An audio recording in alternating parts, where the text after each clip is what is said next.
Assalamualaikum warahmatullahi wabarakatuh. Salam Bapak dan Ibu guru hebat. Perkenalkan, saya Anis Indarwati, CGP Angkatan 9 Kabupaten Wonogiri dari SD Negeri 2 Sendangsari, Kecamatan Batuwarna. Pada kesempatan ini, saya akan memaparkan tentang kesimpulan dan refleksi pemikiran Ki Hajar Dewantoro dalam modul 1.1 tugas koneksi antar materi, dengan menjawab beberapa pertanyaan pemantik berikut ini. Pertanyaan yang pertama, apa yang saya percaya tentang murid dan pembelajaran di kelas sebelum saya mempelajari modul 1.1? Pertanyaan yang kedua, apa yang berubah dari pemikiran atau perilaku saya setelah mempelajari modul ini? Pertanyaan ketiga, apa yang dapat segera saya terapkan lebih baik agar kelas saya mencerminkan pemikiran Ki Hajar Dewantoro?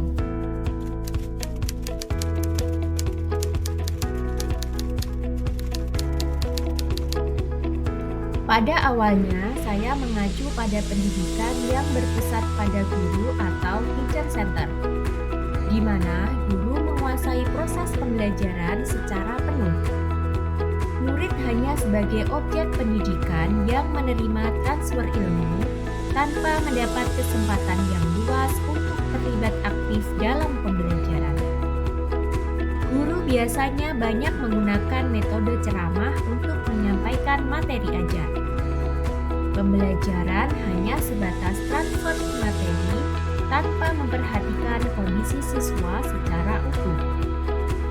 Penilaian yang dilakukan tidak menyeluruh, hanya sebatas nilai kognitif saja, tanpa memperhatikan aspek afektif, psikomotorik, sosiokultural, dan spiritual siswa secara menyeluruh. Ketuntasan belajar dipusatkan pada ketuntasan KKM tanpa memperhatikan kemampuan setiap siswa yang tentunya berbeda-beda.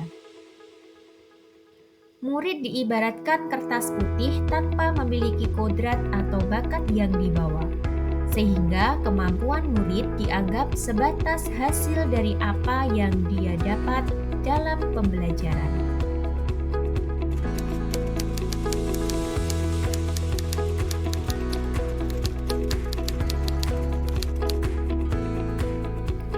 Setelah mengenal dan mempelajari materi pada modul 1.1, perubahan yang saya lakukan diantaranya adalah pembelajaran yang berpusat pada murid, di mana murid-murid mendapat kesempatan untuk mengeksplor diri mereka seluas-luasnya, serta dilayani sesuai kebutuhan pendidikan masing-masing anak.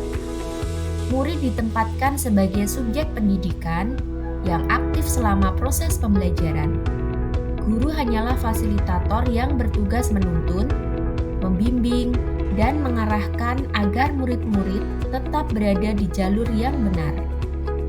Pendidikan dijadikan lahan persemaian benih-benih karakter positif dalam diri murid, sebagai bekal dalam menjalani kehidupan baik sebagai individu atau anggota masyarakat. Penilaian yang dilakukan secara menyeluruh, sehingga setiap murid mendapat kesempatan untuk diapresiasi sesuai dengan bakat atau kodrat yang dimiliki. Saya menjadi paham bahwa setiap anak adalah unik dengan kodratnya masing-masing. Tugas saya hanyalah membantu dan menuntun agar kodrat itu semakin jelas.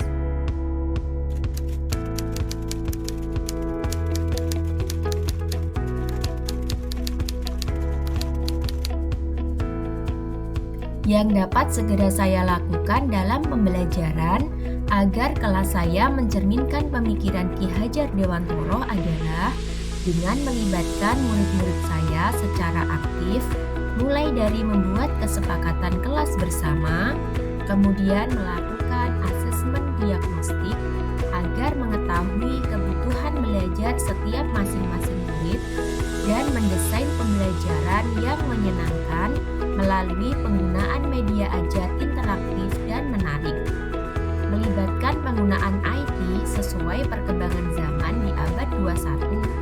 dan menghargai murid sesuai kodrat mereka masing-masing. Setiap orang bisa berubah dan memiliki kesempatan menjadi lebih baik, asalkan mau terus belajar dan siap menerima perubahan. Semoga video ini bermanfaat dan menginspirasi. Terima kasih. Salam semangat Bapak dan Ibu guru hebat untuk terus tergerak, bergerak, dan menggerakkan. Wassalamualaikum warahmatullahi wabarakatuh.